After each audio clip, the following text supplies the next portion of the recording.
السلام عليكم ورحمة الله وبركاته. ازيكم حبايبنا؟ عاملين ايه؟ يا رب تكونوا بخير وفي احسن حال. قبل ما نبتدي الفيديو بتاعنا كده يا جمهورية، كله يصلي على النبي عليه افضل الصلاة والسلام. واهلا وسهلا بكم طبعا في قناتنا وقناتكم المتواضعة والكبيرة جمهورية احمد وامل. طبعا بقى يا اخواتنا ويا حبايبنا ويا اهلنا ويا كل الناس اللي اعتبرناكم انتوا عيلتنا الكبيره واهلنا، وبالفعل قضينا معاكم احلى ايام وسمعنا منكم في التعليقات احلى كلام. وده كان طبعا هو مصدر الطاقه بتاعتنا، اللي هو كلامكم الايجابي وتعليقاتكم لينا ونظرتكم فينا والحب اللي شفناه منكم لينا. طبعا ده كان دافع كبير كبير كبير كبير جدا في اننا نقدر نكمل في مسيرة اليوتيوب او على منصة اليوتيوب. طبعا وقبل اي حاجة كده يا جماعة، معلش انا كنت عايز والله بأمانة، يعني بأمانة كنت عايز اطلع الفيديو ده لوحدي، بس ماما وبابا قالوا هنطلع معاك. طبعا امل مش معانا في الفيديو ده. سلموا عليهم الاول. حبايبنا الغاليين المحترمين، ربنا يسعدكم ويهنيكم ويبارك فيكم ويوسع أرزاقكم ويرزق كل مشتاق الذرية الصالحة، اللهم امين يا رب. ويرزق كل بنوتة عسولة كده بالعريس اللي يليق بيها اللهم امين. واللي يسعد قلبها يا رب. اللهم امين يا رب العالمين. آه ماما فادية كده تسلم عليهم. ساكتة ليه يا حاجة كده؟ ازيكم يا حبايب قلبي؟ عاملين ايه؟ وحشني كتير كتير قد الدنيا دي كلها. يا رب ما تحرم منكم ابدا ابدا ابدا كده، ولا من تعليقاتكم الجميله، ولا من مشاركتكم وفرحتنا بجواز اسماء. ربنا يهنيكم ويسعدكم يا رب ويفرحكم كده كل حبايب قلبي اللي فرحوا الاسماء من قلبهم. ربنا يكتب عليكم الفرح دايما يا رب، وما اشوفش فيكم اي حاجه وحشه، وربنا يسعدكم يا رب ويهنيكم زي ما انتم ساعديننا بكلامكم الجميل اللي دايما بيشجعنا ودايما بيفرحنا. ما نتحرمش منكم ابدا يا حبايب قلبي، ما بصوا يا تحرمش ما جماعة، تحرمش. احنا مش عايزين نطول عليكم الفيديو، عايزين نطلع نختصر الكلمتين اللي احنا عايزين نطلع نقولهم لكم في اقل وقت ممكن. من يوم ما اسماء الله يصلح حالها ويسعدها ويعوضها ويجعل حياتها اللي جايه كلها سعاده وفرح يا رب العالمين. من يوم ما اسماء اتجوزت واحنا بيجي لنا تعليقات مش مظبوطه، طبعا ما حبناهاش. ليه ما حبناهاش؟ وعندي اسماء برضك يا بصوا انا اقول لكم على حاجه. انتم من ساعه ما عرفتوا اسماء، وطبعا موضوعنا هو هاجر، يعني موضوعنا هو هاجر. انتم من ساعه ما عرفتوا اسماء عرفتوها في بيتنا، في نفس البيت اللي احنا فيه. ومن ساعه ما شفتوا هاجر يمكن من 5 سنين او من 6 سنين، طبعا كانت لسه هاجر حته، لسه يعتبر كانت حته لحمه كده، يعني حته حاجه كده مش موجوده. عندها حوالي 4 سنين. برضه شفتوها مع اسماء في البيت عندنا. انا ما بتكلمش على الكل، ما بتكلمش على الكل. طبعا في نسبة كبيرة جدا جدا جدا على دماغنا، وبالفعل حسينا بفرحة قلبهم لأسماء. وفي طائفة كده طالعة بقى في التعليقات، باجي اخش الاقي 500 تعليق بيردوا على بعض، 300 تعليق بيردوا على بعض. اجي ابص على التعليقات كلها، الاقي التعليقات عبارة عن انت سايبة بنتك، انت رامية بنتك، انت اتجوزتي وشفت حياتك، انت رامية لحمك، انت مبسوطة مع عريسك وسايبة بنتك، بنتك يتيمة. يتيمة ايه؟ انتم كنتم دخلتوا، انا بتكلم على الجزئية اللي موجودة بالفعل، هي على كل فيديو. نفس الايميلات ونفس الناس ونفس الاشخاص زي ما يكون داخلين مستكترين الفرحة عليها. اولا هاجر مولودة في البيت ده، هاجر مولودة في البيت ده. هاجر لها أم وأب اللي هم دول. أسماء كانت بالنسبة لهاجر صديقة وصاحبة وحاجة كده، ما كانش بينهم أم وبنتها كده. هاجر ده من يوم ما اتولدت أخت ليها، صديقة ليها. بين هاجر وأسماء علاقة غريبة كده، مش علاقة أموية، والعلاقة طبعا هي وأنا مبسوط إن العلاقة بينهم متطورة، إن في تفاهم. ودي أي وهاجر على فكرة يا جماعة، هاجر قاعدة ورا الكاميرا، أنا ما رضيتش أطلعها، خليكي زي ما أنت يا هاجر. المهم اصحاب اصدقاء، انا شايف في نظرة هاجر وفي عين هاجر فرح وسعادة لأمها، فرح من القلب كده. احنا فرحانين، اسماء فرحانة، هاجر فرحانة، العريس فرحان، الناس كلها فرحانة والناس كلها رايقة. اللي مستكتر الفرحة على اسماء ويقول لها بنتها وبنتها وبنتها. انت عارف بنتها عايشة ازاي؟ انت عارف بنتها بتروح؟ احنا بينا وبين اسماء ربع ساعة، بينا وبين اسماء ربع ساعة. يعني عالم ما بتدور وقبل ما بتفكر تبطل كانت هاجر بتبقى عند اسماء. فكل اللي عندي رجاء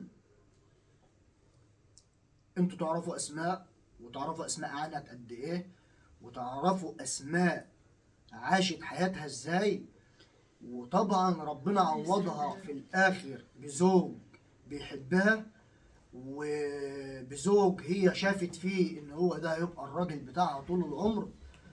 وبالنسبة لهاجر، هاجر ليها عيلة كاملة هي اتربت في وسطهم. هاجر ليها بيت هي اتربت فيه، ليها بيت هي هتطلع عروسة منه، هي هتطلع عروسة منه بأمر الله تعالى. أما بالنسبة لأمها والهاجر فدي طبعا يعتبر يوميا عند أمها. ودي طبعا الفترة اللي أمها فيها دي فترة فرح، ودي فترة عريس وعروسة، ودي فترة أصلا المفروض إن أنتم ما تتكلموش في حاجة زي دي في الوقت اللي احنا فيه. سيبوا الناس تفرح، وسيبوا أسماء تفرح، وسيبوا عريسها يفرح، وخليكوا كده رؤوفين بالناس. الناس عايزة رأفة، رأفة اللي هي ايه؟ نحاسب على كلامنا، كل واحد يحط نفسه في نفس الوضع، وربنا ما يكتبها على أي حد اللي هاجر شافته في حياتها اسماء واللي أسماء شافته في حياتها الاتنين. فرجاء نقف وقفة حلوة مع اسماء زي ما احنا دايما واقفين معاها جمهورية، وبلاش التعليقات اللي تحرق الدم من بعض الناس. بلاش التعليقات اللي تخلي الواحدة تحس ان هي، انا بدخل على التعليقات بحس عامل الجريمة. انا بدخل على التعليقات بحس ان اختي عملت جريمة وطفشت بره مصر، واحنا مش لاقيين بنتها، وبنتها راحت في الشوارع، واحنا مقصرين وخلاص يا ناس البت حياتها اتشردت. لا لا لا لا لا، انتوا تعرفونا اكتر ناس، الناس اللي متابعانا تعرفنا كويس جدا طبعا. انا عايز اقول بعد اذنك يا بابا بس عاوز اقول كلمتين. بعد اذنك خلي انا عاوز بابا اقول كلمتين. تعالي يا هاجر بعد ما بابا يخلص تعالي يا انت بلبل، مصممة تطلعي، مصممة تطلعي. تعالوا اقعد جنب خلص تيتا بقى، ولما انت اخلص عايزة ابقى تقولي اتكلم. ايه؟ انا عايز اقول لحبايبنا الغاليين اللي يعرفونا من فترة، طبعا اسماء انتوا تعرفوها من زمان وتعرفوا بنتها معاه. انا عايز اقول لكم ان اسماء جات لي في هاجر وهي حامل في الاشهر الاولى، يعني جايه لي حامل في الاشهر الاولى. قعدت قضت حملها هنا وولدت هنا، وقعدت ببنتها هنا، وبنتها بنتي. يعني هاجر واسماء اخوات، انا بعتبرهم اخوات. اسماء اتجوزت ولسه هاجر ان شاء الله هنجوزها. فبالنسبه لهاجر اتربت معايا وانا اللي مربيها، اتربت في بيتي زي اسماء ما اتربت في بيتي. هاجر اتربت في بيتنا. هاجر مسؤوله مني من صغرها هي وامها. فلما اسماء خرجت من البيت مش لازم يعني تاخد هاجر، يعني اما اختي بتتجوز ما بتاخدش اختها وهي راح، لان هم كانت علاقتهم كده، يعني علاقتهم في البيت ان هم اخوات ولادي الاثنين ولادي. اخوات واصحاب وحبايب وكل حاجه حلوه كانت بينهم وما زالت.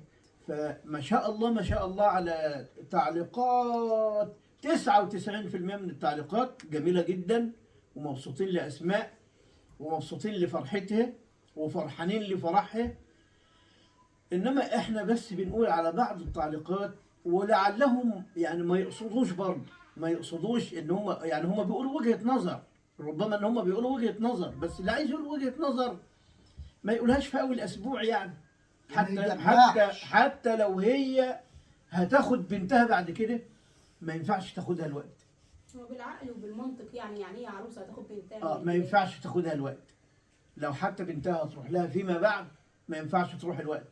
وانا اصلا ما اسمحش ان هاجر تخرج من بيتي، لان انا ما اقدرش ما تخرجش من بيتها من هنا، لان ده بيتها الا على بيت عريسها ان شاء الله. باذن الله. مش معنى كده ان مش هتروح من امها هي ما عنده ما ما يوم يا مالك بنت. ده هي بينها وبين امها بقول لكم ربع ساعه. هي عند امها كل يوم. مش شرط أنا مصور برضو- يعني.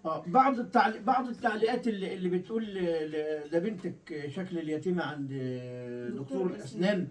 هو انتوا ما جربتوش وجع الضروس؟ ودي طفل. هي عندها 5 ضروس عايزين يتخلع، والدكتور قال ان طبعا كل 20 يوم كل 20 او يوم شهر بالكتير. او شهر بالكتير هيخلع حاجه. انما يعني شوفوا بقى، لا عارفه تاكل ولا عارفه، لازم تتغير. لا درسها كان تعبها جامد بصراحة. واحنا يعني قلنا مثلا نصبر شوية، في دماغنا ان هو مثلا الدكتور هيحشى يعمل. لما رحنا للدكتور قال لا ده هاجر لازم تغير، بدل غيرت تحت لازم تغير فوق. وقلت له طب ما احنا كنا متعودين مثلا ان دروسنا او سناننا بتطلع. قال لا ما عادش دلوقتي. يعني دلوقتي اللي مثلا بيفوت عليه الوقت ان هو ما يتخلعش لوحده الدكتور بيخلعه، لان لازم يغير. لان هاجر ما شاء لازم الله يطلع قبل 12 سنه. قبل 12 سنة. فالدكتور قال كل 20 يوم أو كل شهر هنخلع درس. فطبيعي أصلا أي حتى لو إحنا كبار ودرسنا بيوجعنا، يعني ما حدش تاعن طبعا عن وجع الدروس، ربنا يا رب ما يكتبش عليكم. وجع الدروس صعب. فهي طبعا ما كانش بتاكل ولا بتشرب، وحتى ما خلعته قعدت برضك تعبانة شوية. لازم يوم أو 2 كده وبعدين ترجع لطبيعتها ترتاح. فهاجر يا جماعة أسماء طبعا عمرها ما تأثر مع بنتها، ولا احنا عمرنا نقصر معاها، لأن هاجر دي بنتنا بجد. ولا بنتنا ما يعني ايه، زي المثل ما بقول معزم الولد الا ولد الولد. وطبعا انتوا عارفين احنا مين، وعارفين احنا وضعنا ايه، وعارفين احنا بنحب هاجر ازاي، او بنحب عيالنا او عيال عيالنا قد ايه. اول مولوده في العيله دي وكلهم اللي والله. اقسم بالله ما حد شاف اللي دي شافته في العيال دي كلها. يعني مثلا اسماء ربنا يصلح حالها يا رب ويسعدها، اتجوزت خالتها هاجر بتعمل معاها اللي امها ما كانش بتعمله. يعني اسماء كانت معوده هاجر ان هي عاوزاها تعتمد على نفسها. انا أم يا كنت هاجر. بقوم هي بتصحيني، هي اللي كانت بتصحيني، وانا اقوم البس واتوضى واصلي وتيتا تعمل لي السندوتشات واروح اعمل شعري، وهي قاعده على السرير تسرحني وهي مفتحه عيني ومغمضه عيني. طب والوقت يلا بيحصل لا ايه يا طنط بتقوم وتلبسني وتسرحني وبتعمل لي السندوتشات. لا لا مين اللي بيعمل سندوتشات ليه؟ اللي لسه بتاعت. يعني واحده بتقومها، بتخليها تقوم تدخل الحمام وتتوضا وتصلي وتلبس وتسرح لها وتيتا بتعمل لهم سندوتشات هي وموده وفرحانين وسعداء. خالتها والله العظيم يعني انا بدخل اقول لهاجر بنتي يعني ادعي لها كده يمكن انا ما قلتلهاش. يعني هي طبعا زي ما انتم عارفين السريرين قصاد بعض، فهاجر بتسيب عيالها وما تنامش الا جنب بنت اختها، لان انا متعوده انام جنب امها على طول. عشان هي متعوده تنام جنب جنب امها. فخالتها بتنام جنبها وسايبه عيالهم يناموا على السرير قدامها. فاسماء يا جماعه استني يا عبور، اسماء ما قصرتش ولا هتأثر. اسماء بنتها بتروح لها على طول وقت ما هاجر وشريف ونعمة معاها برضه يقولوا ده شريف. مش معنى كده ان هو مثلا جوزها او اهل جوزها مش عاوزين بنتهم، لا والله عاوزين. بس حتى لو بنت هتروح ايام الاجازات ايام كده، مش من اول اسبوع، مش من اول يوم، ده من اول يوم. يعني تعليقات مش حلوه قبل ما تدخل. انت سبتي بنتك، انت رميتي بنتك، انت بيجيلك نفس تاكل بنتك، ما تاكل وتعيش وتتهنى وتفرح. بنتها عارفه بنتها بتاكل ايه وعايشه اللي هي ايه بتاكل وبتصرف منه ايه. هناك بنتها بتاكل احسن منه هنا. وبتصرف ايه، يعني عارفه ان بنتها عايشه ازاي. مش معنى كده ان احنا مثلا هنمنعها بنت هاجر ان هي تروح لامها، لا طبعا. هاجر مثلا تروح يوم خميس تقضي مثلا تبات الخميس والجمعه والسبت وتيجي اخر النهار عشان مدرستها بردك. انا اصلا بقول لهاجر يا هاجر دراستك اهم حاجه، دراستك اللي هتنفعك، شغلك مثلا ومذاكرتك، ودي مستقبلك، ما تضيعيش مستقبلك من ايدك. فمش احنا مش حارمينها، لا حارمينها من امها ولا حارمين امها منها، ولا عمرنا هنحرمهم من بعض. ولا اسماء انتوا يعني انتوا من يوم ما اسماء فتحت القناه انتوا عارفين كل حاجه عن اسماء، الادب والاخلاق والاحترام وكل حاجه حلوه فيها، معاملتها لاخوها، معاملتها لابوها وامها، معاملتها لاخواتها البنات، ما اثرتش في واجب اي حد فينا، لا في امها ولا في ابوها ولا في اخوها ولا في البنات ولا في مرات اخوها ولا في اي حد. اسماء طول عمرها عامله لنا الحلو كله، فمش كتير عليها خالص ان احنا نعمل لبنتها احلى من الحلاوه نفسها، وهي تستاهل. اسماء انتوا عرفتوها، اسماء شفتوا انتوا بنفسكم، شفتوا حياه اسماء كانت شكلها ايه، شفتوا اسماء اتعاملت ازاي، شفت عيشه اسماء كانت ازاي، شفت اسماء اتعذبت وعاشت يعني انا عن نفسي كنت قلت ان بنتي نسيت تتجوزني خالص. يعني اسماء اتغلط فيها من كتير، بعض قنوات وما ردتش ولا كأن الكلام كان ليه. وقالوا كلام ما ينفعش ان هو يتقال، بس احنا طبعا ما ردناش لان الكلام ده مش في دماغنا، الكلام ده مش فينا، ومهما حد يقول علينا احنا طبعا ما بنردش على حد، بس احنا بنرد على مين؟ على حبايبنا، على متابعينا، على اهلنا، على الناس اللي بيحبونا وبيحبوا الخير لينا. اتمنى يا رب كده ان ربنا يسعدها، اتمنى من حبايب قلبي ان هم يقولوا عيشي حياتك يا اسماء، افرحي، كفايه عمرك اللي راح، لان انا امها وكنت قلت خلاص بنتي معيش متجوزه نهائي، لاني كانت رافضه الموضوع ده خالص. اي حد حتى بقى يجي عشان يتقدم لها اقول لها طب بس اقعدي معاه، طب بس شوفي يمكن يعجبك، بس كانت رافضه، حتى ما بقتش تقابل حد، تقول له انا ماليش عرض، كل يوم عاوزاه تجيبي لي واحد واقعدي معاه يمكن كويس. فانا لما تقدم لها شريف ربنا يصلح حاله يا رب، كانت مفاجاه ليا ان هي وافقت بصراحه. حتى بقى تقول لي انت اتعودت بقى ان انا اكون موجوده معاك على طول، ودي حقيقه مش صح ولا لا؟ فانا فعلا يعني ما كنتش متوقعه ان اسماء هتوافق ان هي تتجوز حد او كده، لان هي كانت رافضه الموضوع عشان بنتها، فهي حاسه ان بنتها في امان، واخر يوم في عمرنا بنتها في امان، لاخر يوم في عمرنا ما هنقصر في بنتها. بنتها يوم الاجازات تقعد معاها يوم اتنين عشان دراستها برضك. يعني احنا مش عارفه اسماء عملت ايه عشان التعليقات دي كلها يا جماعه. من الاخر انا عايزكم تعتبروا ان هاجر بنت احمد. هاجر لها اخت هنا ايه؟ هاجر هي اسماء بنت احمد كانت اخت هاجر اسماء الكبير. هتطلع لكم لان احمد اسماء كانت اخت هاجر الكبير، أحمد. هاجر اخت ايلين الكبير. احمد لا يمكن هيفرط معنى في كده إن هاجر إحنا ولا يوافق هنخش ان هي على تطلع من أسماء. البيت. تطلع فين يعني؟ والله العظيم شريف واهله يعني حتى من ايام ناس ما كانت ونعم اتخطبت والله. وكده وقالوا لا هي قبلها، فما احنا مع الناس ما عندهاش مانع ولا احنا عندنا مانع، بس احنا اهم حاجه البنت في الدراسه، ولازم تشوف دروسها، ولازم تروح مدرستها، ولازم تتعلم تعليم كويس، لازم تحقق لامها امنيه امها ان هي كانت تبقى دكتوره، امنيه امها ان شاء الله. يعني في تعليقات بتدخل على قناه هاجر، يعني في ناس داخله تقول لي اسماء اقفلي التعليقات، اقفلي مست التعليقات بتاع قناه هجوره فني عشان الناس بتحرض هاجر عليك. هاجر عليك امك رميتك، امك هاجر بسم الله ما شاء الله عليها اقول لك حاجه يا بابا، فاهمه انا مش عاوزه هاجر تطلع تتكلم، عارف ليه؟ لان ما شاء الله هاجر لبقه في الكلام وناصحه وذكيه، وما شاء الله بحسها كلامها اكبر من سنها، فاهم يعني؟ في بعض الناس برضه ان بعض الظن هيقولوا ايه ده احنا محفظينها. لا والله انت فاهم؟ لا. هي ما شاء الله اصلا بنبقى قاعدين مع بعض انا وهي نتكلم طب بالله كده، عليك يا هاجر، بتعجب في كلام هاجر، ربنا هاجر يهديها. بالله عليك يا هاجر هقول لك على حاجه، لما اسماء تتكلم كده وتتكلم هاجر وتحس ان صوتها ايه مش هو كده ان هي زعلانه عشانها، كنت بتقولي لها ايه يا هاجر؟ لما اسماء تتكلم مثلا تكون مخنوقه هاجر وحشاها كده، بتقولي ايه؟ ولا انت مش طول عمرك يعني مش معايا، انت كنت بتروحي الحضانه وبتقعدي بالاسبوع، فانا عادي مش يعني اسبوع يعني يوميات يوميات فترات يعني بتبات الليل او بتاخد من نص النهار، فانا مش فارق كانت معايا شغاله عادي. يعني.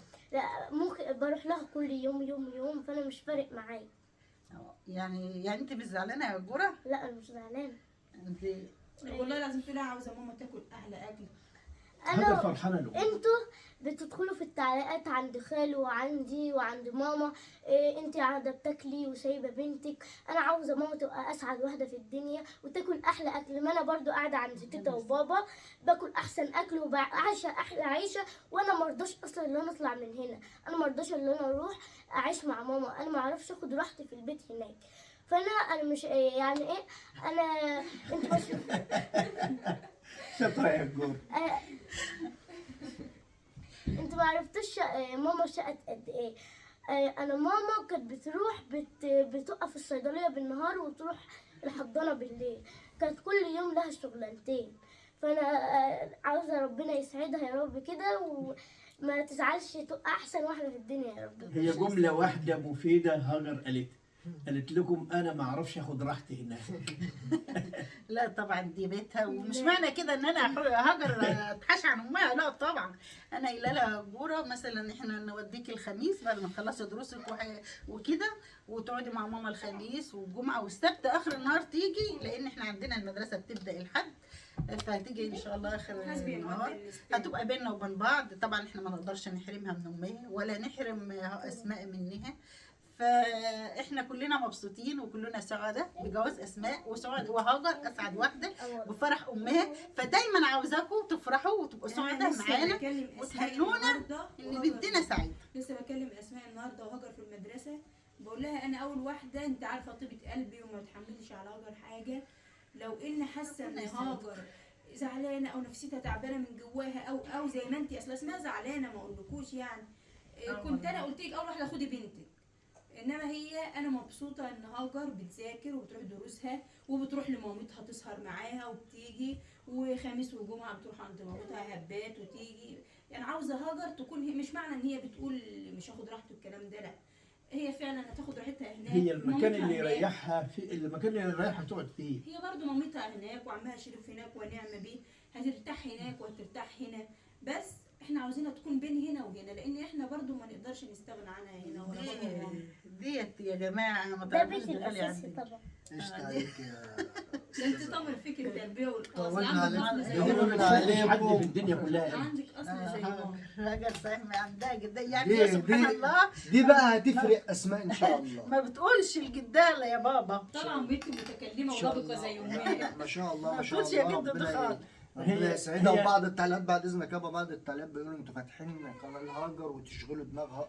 هاجر ملهاش بالقناة. دخل باي حاجه في القناه، ده حاجه وأنا على مستقبل تليفون ليها. كلام وعلى تليفون مامتها. ده مستقبل ليها ان شاء الله لما تكبر وتوعى عليه وتبقى عارفه يعني ايه يوتيوب ويعني ايه قناه. ساعتها لما تفكر ان هي تدخل لليوتيوب يبقى داخله عندها اخوات وعندها متابعين وعندها ناس بيحبوها، ما تبقاش كبرت وداخله اليوتيوب لسه صغيره. قناه هاجر احنا المسؤولين عنها طبعا.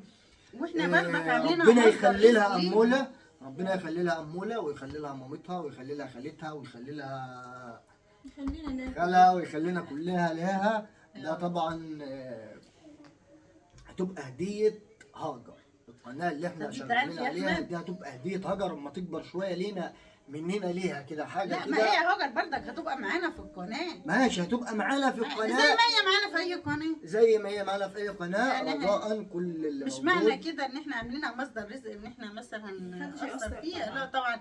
ولو ربنا، حتى انا قايله لو ربنا رزق هاجر باي حاجه هتتعلى هاجر، مش ان احنا مثلا عرفنا الحاجه دي عاملينها مصدر رزق ليها ان احنا مش هنصرف عليها او ان احنا هنأثر في واجبها، لا. انا قايله لهم دهيت بتاع هاجر، ولو ربنا رزقها بحاجه هتتعلي، تدخل كليه إن شاء كويسه، الله. تعمل بقى حاجه ان شاء الله بهدفنا من محدش القناه، هيأثر في هدفنا من واجبها إن شاء القناه دي الهاجر ان شاء الله لما تكبر وتدخل الثانويه او تدخل الجامعه ان الكلية هي حلوة إن شاء الله. ان هي يبقى لها وضعها في وسط زمايلها وتبقى معروفه في وسط الناس ومحبوبه في وسط الناس. ده في حد ذاته مكسب وراحه نفسيه لما اكون ماشيه كده في وسط صحباتي في الكليه او والكل عارفني والكل عارف ان انا عندي قناه ناجحه وان انا مشهوره وناجحه والله الناس كلها بتحبها، ربنا فرجاء يسعدكم. رجاء ما تأثروش مع هاجر زي ما قصرتوش مع اسماء وزي ولا ما معانا. قصرتوش مع احمد وامل وزي ما قصرتوش مع اي حد في العيله.